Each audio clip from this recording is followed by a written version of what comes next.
Alors c'est quoi la question? Est-ce que c'est du Lachon Hara? Répète. Sur les anciens beignets, ils remettent du sucre glace pour faire croire que c'est des nouveaux beignets. Les anciens beignets. Ils vendent des anciens beignets d'hier? Ouais, les anciens beignets, le sucre, on voit que c'est des anciens beignets avec le sucre, mais ils rajoutent du sucre. Il y en a un. Il est parti au Maroc, là-bas, il était en voyage. Il est entré dans une boulangerie, il lui a dit combien le croissant? 5 €. Il dit c'est d'aujourd'hui? Non, c'est d'hier. Il dit il y a d'aujourd'hui? Il lui a dit reviens demain.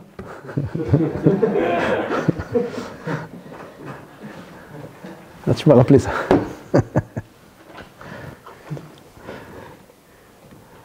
Aïe aïe aïe. Est-ce que c'est Ken? Hazal, c'est une Gemara Meforeshet. C'est une Gemara Meforeshet dans Baba Kama, il me semble, et c'est apporté dans Shulchan Aruch qu'on n'a pas le droit d'être meyapé le mekar. C'est quoi meyapé le mekar? D'embellir l'objet qu'on veut vendre, comme par exemple mettre des beaux fruits au-dessus et les moins beaux fruits en dessous. C'est fréquent. Ils te vendent des fruits en barquette. Il y a des barquettes, il y a des cerises. Les plus beaux, ils te les mettent en haut. Et si tu regardes en bas, tu verras qu'il n'y a que les noyaux. Alors ça, c'est assour. C'est un issour de Horaïta. C'est un issour de Gezel. Ça s'appelle Taoud Bemekar.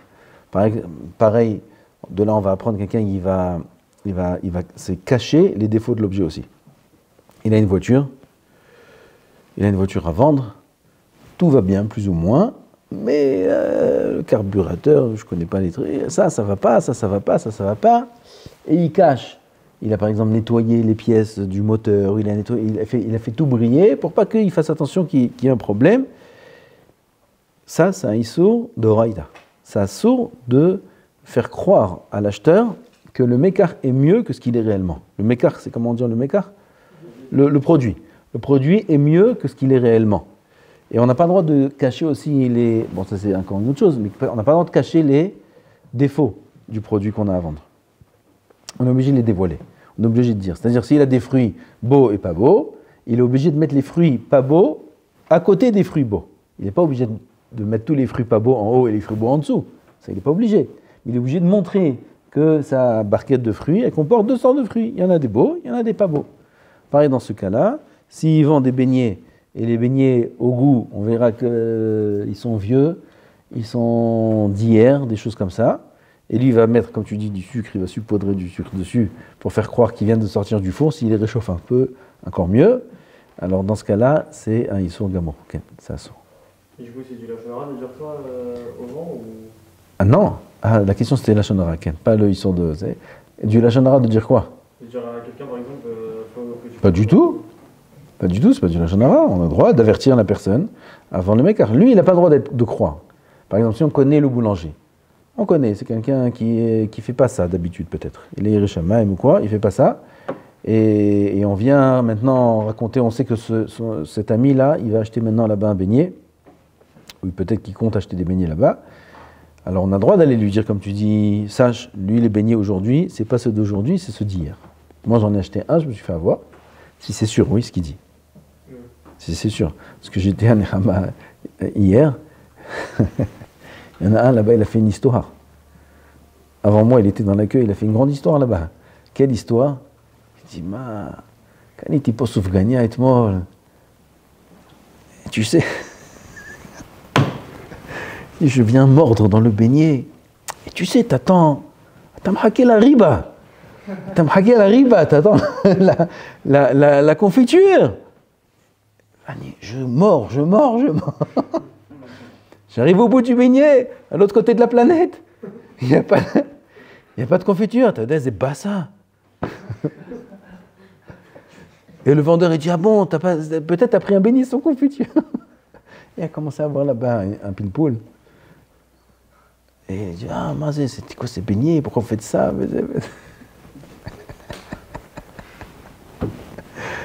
Mamache, 6-7 minutes sur la confiture qu'il n'y a pas dans le beignet. Je te barre chez Monad, Hachem Israël. Et il vient se plaindre et tout. Bon, à la fin, il ne lui a pas donné un beignet.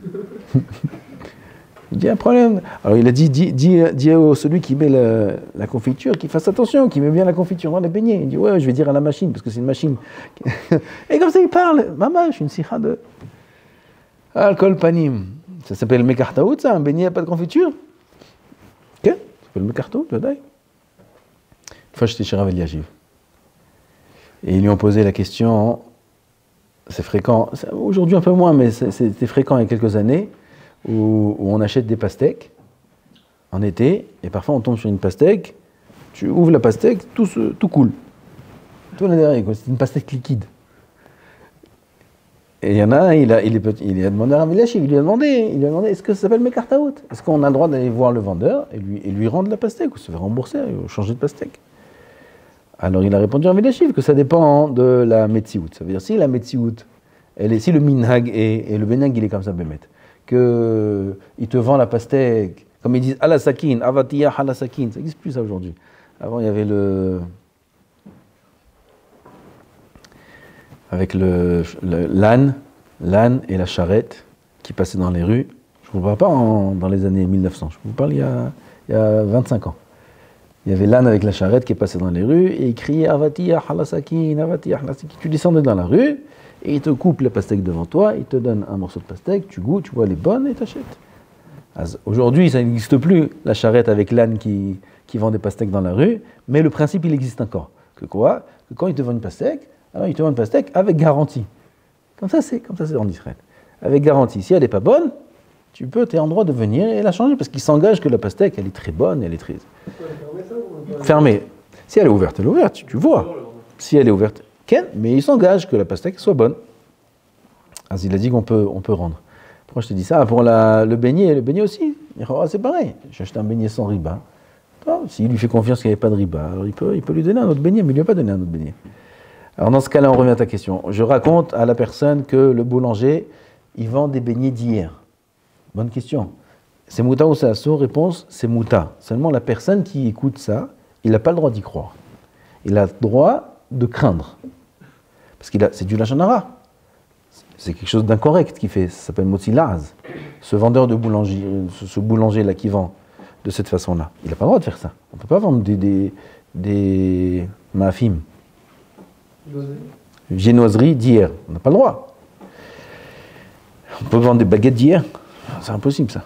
Alors, c'est Assour ce qu'il fait. Alors, ça s'appelle Motzi Laraz. Si c'est vrai, il a le droit de craindre. Il a le droit de craindre, il n'a pas le droit de se ma'amin. Comme tout la chanara. Tout la chanara qui est les toilettes, qui est. Oui, dans un but positif, dans un but constructif, dans un but de prévention.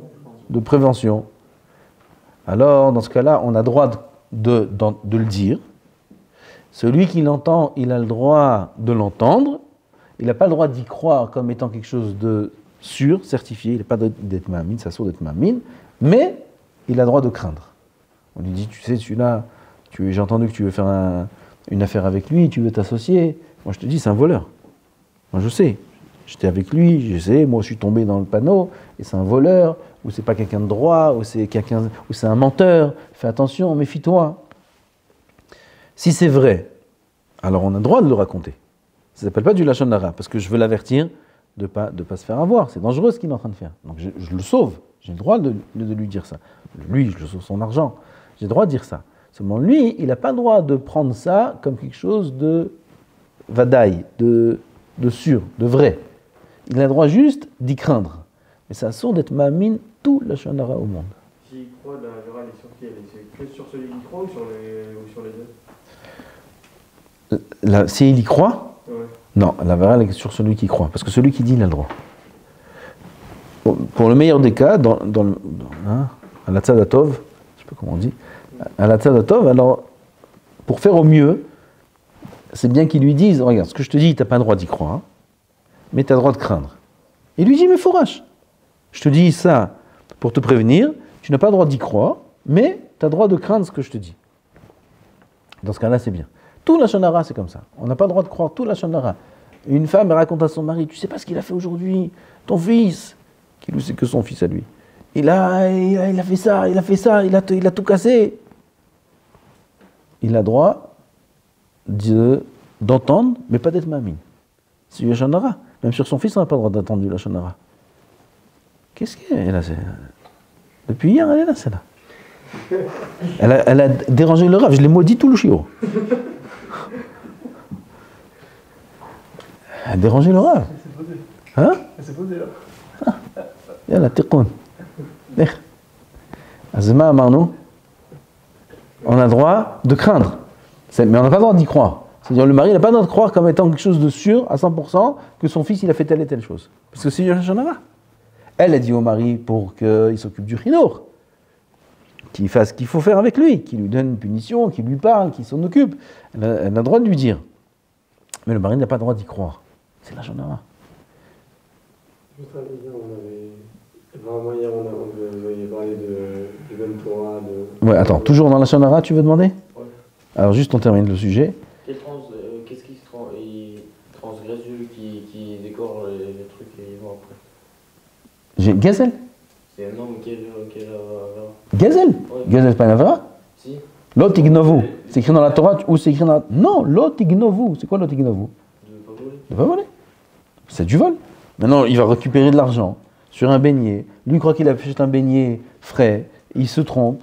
Cet argent-là, il l'aurait peut-être pas donné à cette boulangerie. Il l'aurait donné à quelqu'un d'autre. Donc, il prend de l'argent qui lui revient pas. Tu comprends? Ça s'appelle Gazel. Gazel, c'est Gazel Da'at aussi. Gazel Da'at, c'est encore un autre histoire. Gazel Da'at, c'est de faire croire une chose à quelqu'un, même s'il n'y a pas de problème d'argent. Même s'il n'y a pas de problème. Même si je vais lui donner le beignet gratuit. Gratuit. Je vais lui faire croire que c'est d'aujourd'hui alors que c'est d'hier. Ça s'appelle Gazel Da'at, c'est un issour aussi. De Horaïta, il me semble. Et même avec un goy, c'est un sourd. Même un goy, on n'a pas le droit de lui faire croire Gazel Da'at. Par exemple, lui vendre une BMA à Becheska chez Shrouta alors qu'elle n'est pas Shrouta, elle est Nevela. La viande de la Shrouta, elle est meilleure. Shrouta, c'est la BMA à qui on a fait la Shrita. Maintenant, le goy, ça lui changeait au niveau de la halacha. Lui, il a le droit de manger une Nevela, le goy. C'est mouta. J'ai pas le droit de faire croire au goy que cette viande-là, elle est Shrouta, alors qu'en vérité, elle n'est pas Shrouta, bien qu'au niveau de la halacha, ça lui change rien. C'est un sourd. Hein? Il y en a qui, je me rappelle, je ne sais pas si j'ai entendu que c'est une halakha ou pas, mais quelqu'un qui montre à l'enfant la main vide, elle est vide la main. Il dit viens, tiens, je te donne. Tout le monde fait ça avec ses enfants.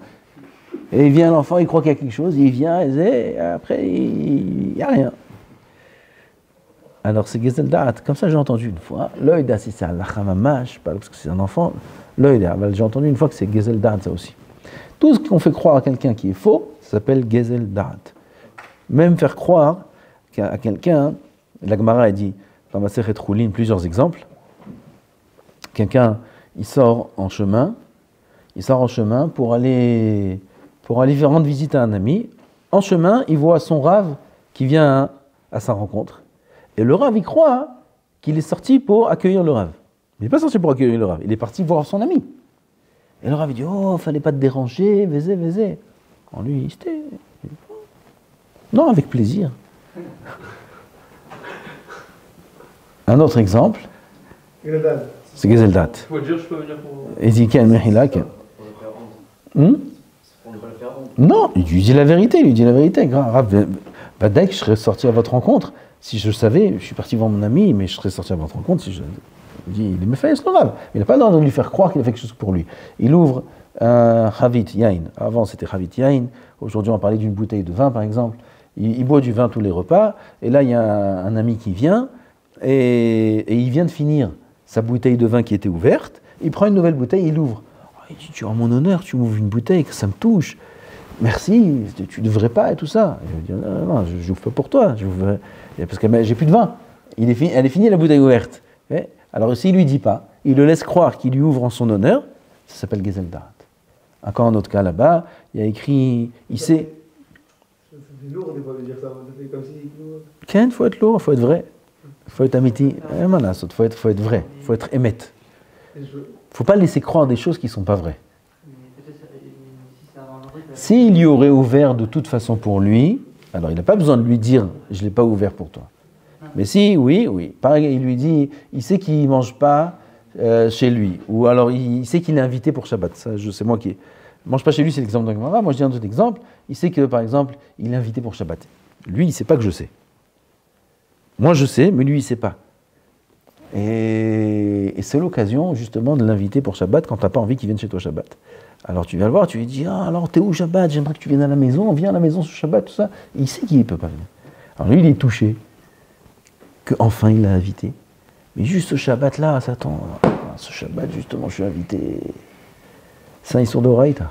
Ça sourd de faire ça. Il sait qu'il a mangé de la viande. Lui, il ne sait pas que je sais qu'il a mangé de la viande. Et viens, je lui propose, viens, je t'invite, on va manger une pizza ou tiens, prends un peu de gâteau, prends un peu, c'est khalavi. Il sait qu'il ne peut pas prendre. Pourquoi il a mangé de la viande? Il sait qu'il ne peut pas prendre. Mais il lui propose pour lui faire croire qu'il est aimable avec lui, qu'il est généreux, qu'il l'aime. Il lui fait croire ça. C'est un issour de Gezeldat. Tous ces exemples-là, c'est un issour de Gezeldat. Quoi? Je t'offre un Mishloach Manot, alors on dit qu'il faut offrir aux personnes qu'on n'a pas forcément des attaches avec elles, pour créer des attaches. Ouais. Et voilà, donc la personne va dire, ah, touché, il a fait un Mishloach Manot exprès pour moi, etc. Oui, il connaît la halakha, celui qui reçoit le Mishloach Manot. Limite, un Mishloach Manot, on devrait être vexé quand on le reçoit. Alors bon, ça passe. Non, ça va, c'est pas grave. Au contraire. Non. Je vais te dire la différence entre ce que je dis, tous les cas que j'ai dit, et le cas de Mishloach Manot. La différence, c'est que quand je vais donner le Mishloach Manot, c'est mettre dans l'intention de le rapprocher. Tu comprends? Donc ma kavana est vraie. Mon action est vraie. Tous les cas dont on a parlé, c'est quelque chose de faux. Il croit que. Là, il ne croit pas que. Je veux vraiment lui le rapprocher, briser un peu la glace qui est entre nous. Peut-être que c'est ma kavana, sinon je ne lui donne pas le Mishloach Manot. C'est dur pour nous aussi. Non, peu importe, c'est la kavana. Mais il y a des gens avec qui on ne veut pas forcément se rapprocher, mais on sait qu'il faut donner à des personnes loin. Donc, Alors pourquoi tu donnes? Parce qu'on sait que c'est une chose bien. Donc c'est quelque chose de vrai ou de faux que tu fais? Malgré le fait que je suis pas attaché à elle. Mais c'est quelque chose de... Oui, mais tu fais pour. C'est le but du Mishloach Manot. Tu fais quelque chose de vrai. Tant que tu fais quelque chose de vrai, c'est bon. Moi je fais pour la mitzvah, je ne fais pas pour entre guillemets. C'est-à-dire que je fais pas pour cette personne-là. Parce que la mitzvah t'a demandé de donner à une personne avec qui tu n'as pas trop d'affinité. Donc tu fais quelque chose de vrai. Juste par rapport au Goïm, les Bella et Choukouta, c'est pas juste par crainte qu'après ils revendent un juif? Non. Non. Dans un cas où il n'y a que des goïms. Même dans un cas où il n'y a que des goïms. Quand quelqu'un me dit, tu m'appelles jamais, je m'appelle jamais. Oublie pas ta question. Hein? Tu m'appelles jamais, je m'appelle jamais. Moi, je dis, ouais, pourquoi ça s'appelle? Je ne peux pas l'appeler. Mais je dis, ouais, pourquoi ça s'appelle plus souvent? Je ne peux pas l'appeler. Sinon, il ne va pas me. Ça va, faut qu'on s'appelle plus souvent. C'est pas forcément quelque chose de faux. C'est une bonne parole, une parole qui le réconforte. Mais c'est pas quelque chose de faux. J'ai pas dit je vais t'appeler Bezat Hashem ou je vais t'appeler plus souvent. Faudrait qu'on s'appelle plus souvent. Pas dit quelque chose de faux. Est-ce que si on fait prendre un goy, mais par exemple quelque chose de Torah, pas qu'il sache quelque chose de Torah, par exemple. J'ai pas compris. On fait quoi? On lui fait croire quelque chose, mais pour cacher, enfin quelqu'un d'autre, mais genre pour cacher la Torah. C'est-à-dire pour cacher la Torah? On veut lui vendre un endroit. Enfin, lui, il veut lui vendre un endroit. Un endroit? Si, un endroit, ouais. Enfin, non, s'il sait que c'est un bête s'il sait que c'est pour faire un bête il ne va pas le vendre. Est-ce qu'on a le droit de lui faire croire, par exemple, c'est pour quelque chose d'autre? Ça dépend. Ça dépend si c'est une mitzvah de lui prendre, par exemple, tu veux faire ça pour acheter un terrain en Eretz Israël d'un goy. C'est une mitzvah. Ishuv Eretz Israël, c'est quoi? Ishuv Eretz Israël, c'est de s'approprier des terres qui après appartiennent au goïm, des terres ou des maisons, peu importe, qui appartiennent au goïm, et que ça passe dans la propriété d'un juif. C'est une mitzvah de faire ça, c'est une mitzvah de Horaïta. Ishuv Eretz Israël, c'est une mitzvah pour laquelle il était permis de l'acheter Shabbat avec un shtar, d'écrire le shtar Shabbat. Shabbat, on a le droit d'écrire un shtar et de faire le kinyan d'une maison en Eretz Israël si on l'achète d'un goy. Moutar Shabbat. Bien, on parle d'ici de Rabbanan, l'écriture de Rabbanan, et pour mitzvah de Yishuv Eretz Israël, Chazal, ils ont permis. Donc si c'est ça le cas pour lequel il lui fait croire quelque chose, c'est moutar. C'est une mitzvah de leur prendre les terrains. Et ça c'est pareil pour tout. Par exemple, chez Atlas, quand je suis couturier, il y a une personne qui me dit je veux un costume en lin, mais je veux faire l'intérieur, c'est de la laine. Ça lui fait rien. Moi je sais que je peux pas lui vendre du chez Atlas, même à un goy. À un goy? Je peux pas lui vendre de faire qu'il revend après un juif. Alors est-ce que j'ai le droit, il me dit moi je veux vraiment que ce soit du lin à l'intérieur. Je peux t'inquiète pas de mettre du lin si je mets de la laine. Tu dis au goy ça? Comme ça, moi ça fait pas Chatnez, j'ai le droit. Non. Sûr? Non, sûr. Okay. T'as pas le droit parce que ça c'est Mekar ou même cas. Mekar ou même cas, dans les ventes, dans l'achat et les ventes, s'il y a un tenaï, tu es obligé de respecter le tenaï. Le tenaï, c'est la condition, tu es obligé de respecter la condition. Tu es obligé de lui dire, je ne peux pas te mettre du lin, je suis juif, je n'ai pas le droit. Obligé. On a le droit de rentrer dans un magasin, pas pour acheter, mais juste pour voir le prix d'un objet. Et je ne compte pas acheter dans ce magasin. Ça, c'est une Gemara dans Baba Kama, dans Baba Metzia. Dans Baba Metzia, dans Dîner Ona'a, là-bas la Gemara a dit qu'on n'a pas le droit de demander à quelqu'un combien il coûte cet objet-là, s'il ne compte pas l'acheter. C'est assaut. Pourquoi? Le même principe qu'on vient de dire.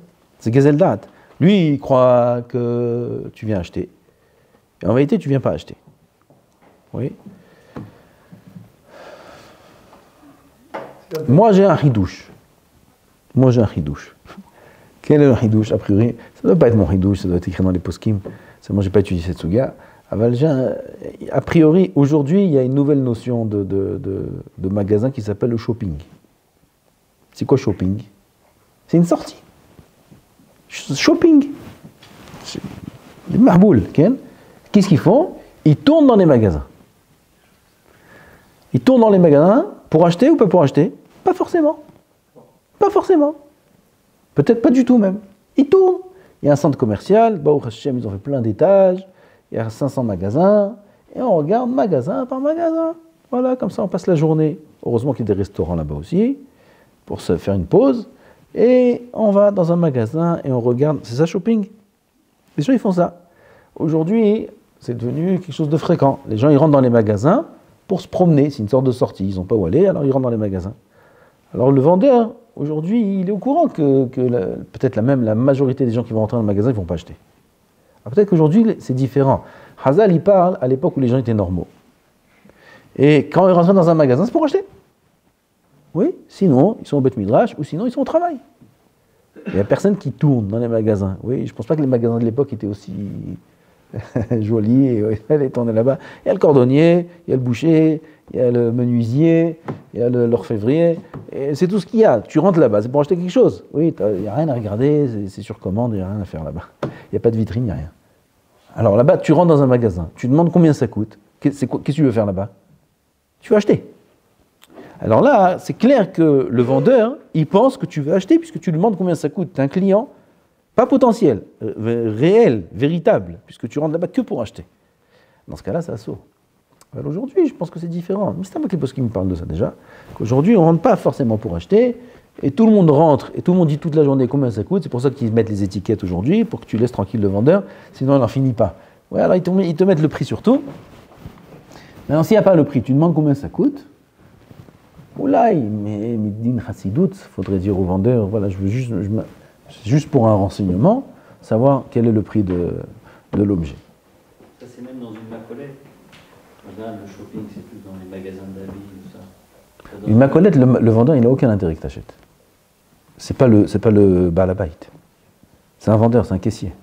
Pareil dans les magasins. Si dans le magasin, les gens, ils ne sont pas payés à la commission dans les magasins. Ils ont un salaire dans les magasins. Oui, peut-être qu'ils ont des pourcentages, je ne sais pas. En tout cas, ils n'ont pas. Si le vendeur n'a pas d'intérêt que tu achètes, comme dans la macolette, comme dans un supermarché, ils n'ont aucun intérêt. Tu achètes pas, pour eux c'est la même chose, parce qu'elle n'avait pas l'interdit. Ils ne sont pas concernés. Hein? Si vous enseignez là, pour savoir potentiellement acheter Oulaï et Hamsad, on garde devant le prix. Même si je ne suis pas du tout sûr de l'acheter. J'ai Hamsad de l'acheter. Oui, bien sûr, bien sûr. Tout ce que la Gemara a dit, c'est quelqu'un qui rentre, qui demande le prix, et il n'a pas l'intention d'acheter. Mais s'il a peut-être l'intention d'acheter si le prix est intéressant, alors ça fait partie du Masa Umatan. Baruch ata Adonai Eloheinu melech haolam she'akol niya bidvaro. Marod. Ken. La question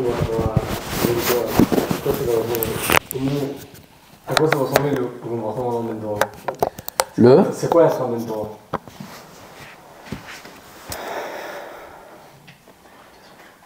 T'étais là hier? Hein? Non. C'est quoi être un Ben Torah? C'est une question un peu vague. C'est quoi être un Ben Torah?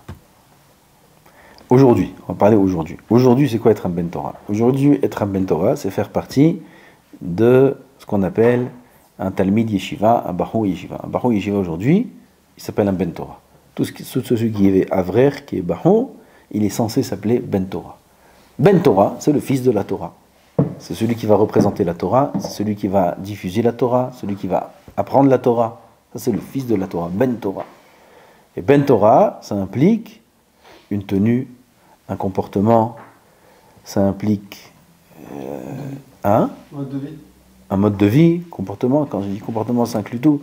Ça veut dire la manière dont il va se comporter dehors, la manière dont il va manger, il va acheter, il va parler. Comme ça, le Rambam dit. Le Rambam dit là-bas que quelqu'un qui étudie la Torah, il doit faire très très attention à la manière dont il se comporte, surtout en dehors du Beth Midrash. Et s'il se comporte bien, on va lui dire Ashrav, Ashrei Shelom Torah, Ashrei Mishelim de Torah, Ashrei heureux ses parents qui lui ont enseigné la Torah, et j'aimerais aussi que mon fils il étudie la Torah, et comme ça il va faire Kiddush Hashem Hatsu. Ben Torah, c'est un grade plus important. Comme un commandant à la guerre Avdil, un commandant d'armée. Un simple soldat, s'il fait son travail, c'est bien, c'est normal, c'est un soldat. S'il ne fait pas son travail, c'est grave, c'est pas dramatique. Avec un commandant, s'il fait son travail, c'est extraordinaire. S'il le fait mal, c'est une catastrophe. Il sera gravement puni. Donc plus on va monter de grade, et plus nos actions d'un côté elles auront un bon impact, et on gagnera beaucoup plus, et plus d'un autre côté, on a une responsabilité plus grande. Comme ça, c'est dans tous les domaines de la vie. Plus un homme il a des responsabilités, plus il est payé cher, et plus aussi il est fautif si jamais il ne remplit pas ses responsabilités. Ben Torah, c'est Keter Torah, c'est la couronne, c'est l'unité d'élite de Ham Israël. C'est qui l'unité d'élite de Ham Israël? C'est les Bahon Yeshivot. C'est les vrais Bahon Yeshivot qui s'assoient, qui étudient Yomam Valaïla, qui étudient pas que la Torah, qui étudient aussi le Moussa, comme on a parlé hier, qui font ce qu'il faut dans la Vodat Hashem. Eux, c'est la couronne de Ham Israël, c'est l'unité d'élite d'Hashem Yitbarach. C'est les Bnei Torah. Et c'est un grand srout de faire partie des Bnei Torah. C'est un grand srout de prendre sur soi le Keter Torah. Il faut en être à la hauteur. Une fois qu'on l'a, une fois qu'on le porte, une fois qu'on est en yeshiva, faire très très attention à nos actions, beaucoup plus, parce qu'on est regardé beaucoup plus que les autres. Même si on ne sait pas, on n'y croit pas, on ne pense pas, nous on se sent simple comme la même chose, mais en vérité dehors on nous regarde complètement différemment. Donc il faut faire très attention. Jusqu'où et chacun... Après, Ben Torah, dans le niveau, il y a autre chose, Ben Torah. Il y a au niveau du limoud, qu'est-ce qu'il doit étudier? Je ne sais pas où elle est ta question. Jusqu'où et comment il faut aussi les chiffres qu'on doit avoir? Chez Ifes.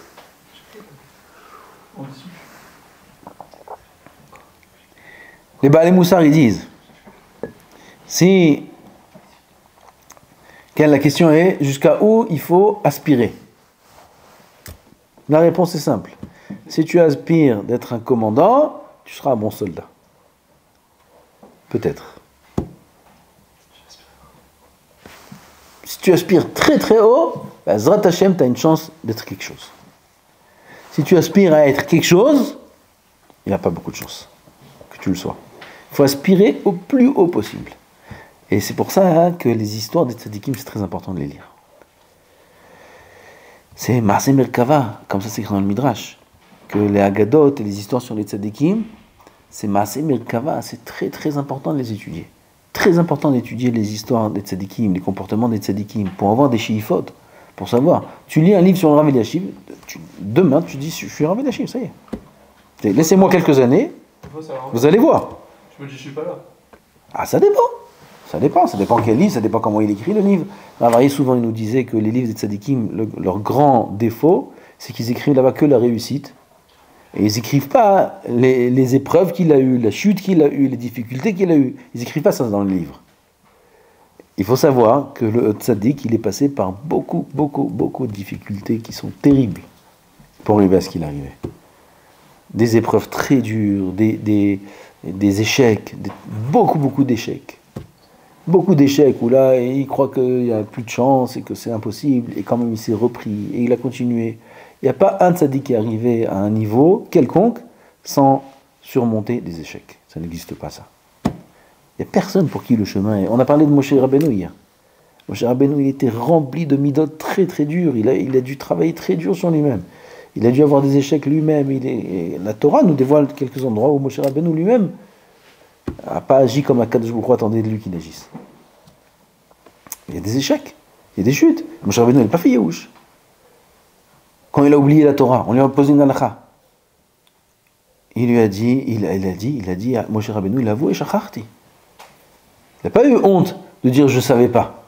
Non, je savais, j'ai oublié. Des échecs.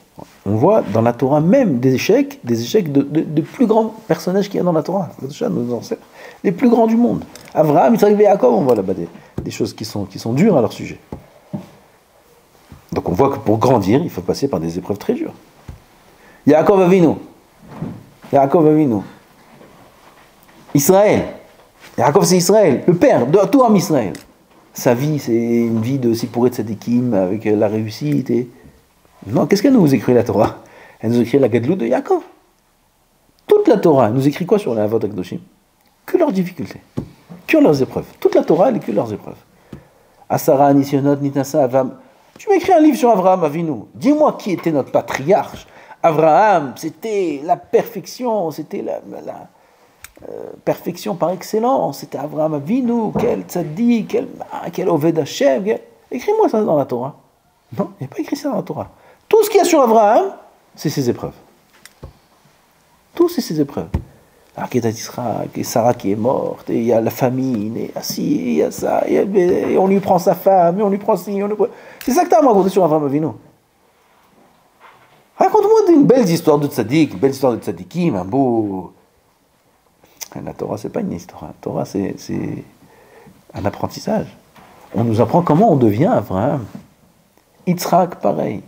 Et ça qu'il disait, Avodazara dans sa maison, la fumée, les fumées, il devient aveugle, que des nisyonotes. Yaakov, c'est le pire. Yaakov, c'est le pire. Toute sa vie, c'était des nisyonotes. 37 ans, à la fin de sa vie, c'est les seules années où il était un peu béchalva. À part ça, toute sa vie, c'était des épreuves. Yosef, et ainsi de suite. Tous les tzadikim dans la Torah, c'est que des épreuves. Pourquoi? Pour nous apprendre que pour devenir tzaddik, il faut passer par des épreuves. Il y a des échecs. C'est normal que plus ça avance, plus il y a plus d'épreuves, genre Yaakov Yosef par rapport aux autres. Il n'y a pas plus. Si tu lis les Midrashim, il manque pas. J'ai pas compté. Non, j'ai pas compté, mais on voit pas une différence au niveau des épreuves. La Torah est plus aisée sur Yaakov que sur Abraham. Non. Dans les Midrashim, il y a beaucoup de choses.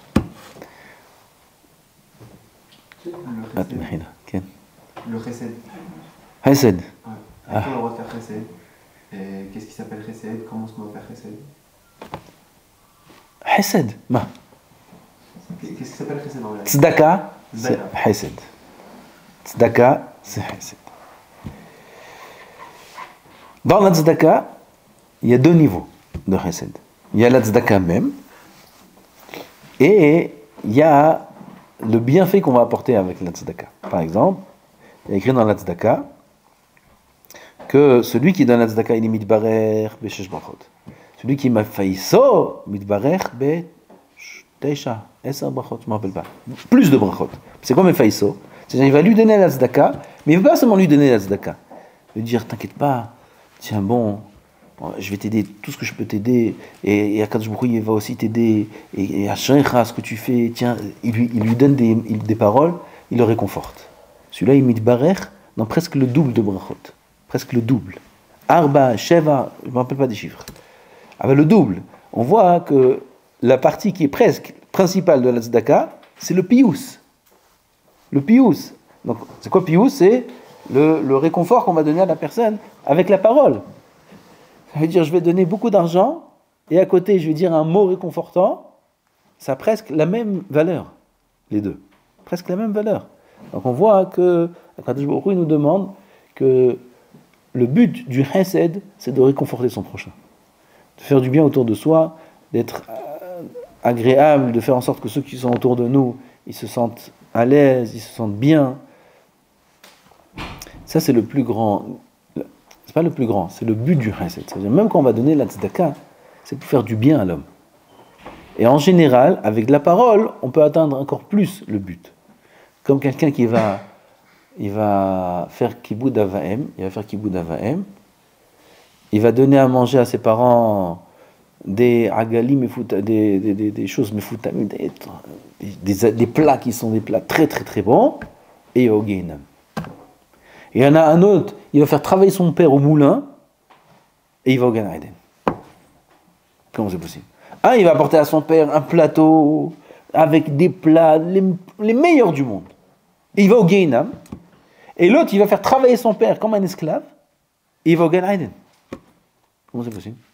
Agmar a dit, celui qui est censé être appelé, à l'époque, le roi, ils appelaient aux travaux forcés. Il y avait des travaux forcés, c'est une sorte de taxe à payer, et il fallait travailler au moulin. Et c'est tombé sur son père. Et c'est tombé sur son père un travail encore pire que ça. Oui. Et lui, il dit à son père, moi je vais faire le travail le plus dur, et toi tu vas travailler au moulin. Le roi, il a demandé au père d'aller travailler des travaux forcés. Maintenant, à la maison, il faut travailler au moulin. Oui. Il dit à son père, papa, va au moulin, toi. Ton père va au moulin. C'est toi qui vas, comme un esclave, va tourner le moulin. Ouais, c'est pour avoir de la farine à la maison. Moi, je vais à ta place travailler au service du jour. Il va au Gan Eden. Aval, quelqu'un qui va apporter à son père un bon plat. Et son père, il va être touché. Il dit, ah, mon fils, merci, d'où t'as ça? Mange. Echol. Mange, pose pas de questions. Celui-là, il va au Guéhenam. Donc on voit que ce qui compte, c'est quoi? Le bien qu'on va apporter autour. Peu importe ce que tu vas donner, peu importe ce que tu vas faire, tu peux faire même du mal a priori, faire travailler son père, mais il va au Gan Eden. Si, en le faisant travailler, il lui apporte du bien. On peut lui apporter du bien et aller au Guéhenam si la manière dont il veut lui apporter le bien, c'est pas quelque chose de bien. Le but du Hesed, c'est faire du bien autour de soi. Que ce soit avec de l'argent, que ce soit avec des paroles, que ce soit avec un sourire. Ou le ven shinaim halav, toujours on dit ce pasuk-là sans arrêt, on répète ça. Ou le ven shinaim halav, la Gemara a dit, gadol malbin havero, shinav la havero, yoter mashki halav. C'est plus important de faire blanchir ses dents à son ami, ça veut dire lui sourire, plus que lui donner du lait. Lui donner du lait, c'est la tzedaka, c'est le hesed. Mais toi, tu vas lui faire un sourire maintenant, tu vas lui faire du bien. Ce bien-là que tu vas lui apporter avec le sourire, c'est plus que ce que tu vas lui donner. C'est pas Gezelda? Non, tu fais pas un sourire hypocrite. Pourquoi? On t'a pas dit d'être hypocrite. C'est-à-dire si la personne n'apprécie pas du tout et je lui fais un sourire, c'est pas Gezelda? Pourquoi tu lui fais un sourire? Kadosh Baruch Hu, maintenant il va regarder, il va rentrer dans l'esprit de la personne, dans le cœur de la personne. Il va voir, il va analyser. Pourquoi il lui fait le sourire? Dis-moi. Si c'est pour lui faire du bien, bien qu'il apprécie pas, c'est... C'est mitzvah. Même si l'autre il va croire après qu'il apprécie alors que c'est pas le cas. Mais il aimerait changer dans son cœur. Il aimerait l'apprécier dans son cœur. Ouais. Oui, alors c'est mitzvah. Il fait quelque chose de bien. Et plus que ça encore. En faisant ça, il va en venir à l'apprécier. En donnant, on change. Comme ça, il dit le Rav Dessler, le secret pour aimer son prochain, pour avoir plus d'affection envers son prochain, alors c'est de donner. Je vais lui donner, je vais l'aimer. Je vais chercher à prendre, alors je ne vais jamais avoir des sentiments d'amour pour mon prochain. J'ai le droit de donner à tout le monde. Comment? J'ai le droit de donner à tout le monde. Je n'ai pas entendu. J'ai le droit de donner à tout le monde. C'est quoi la question? Est-ce que je peux donner à des goïms le respect de la tzedaka? La goïm, ah putain, ça saut. Comme il venait d'Arké Shalom. Que si un goï voit que tu donnes à un juif, et il dit, ah, il donne aux juifs, il donne pas aux goïs, là il faut donner aux goïs, sinon c'est un issour d'Aoraïta de donner à un goï toute bonne chose. Lo tehonem. Lo tehonem, ça sort de faire quelque chose de bien. Et au juif, j'aurais lui donné n'importe quoi. Moi, si je donne de l'argent, je sais qu'après il va acheter de. Arrête dit Baba, celui qui a un srout, il va donner la tzedaka au bon endroit. Celui qui n'a pas de srout, il va donner la tzedaka au mauvais endroit. Ça s'appelle pas une mitzvah. Baruch Adonai Le'olam, Amen ve Amen.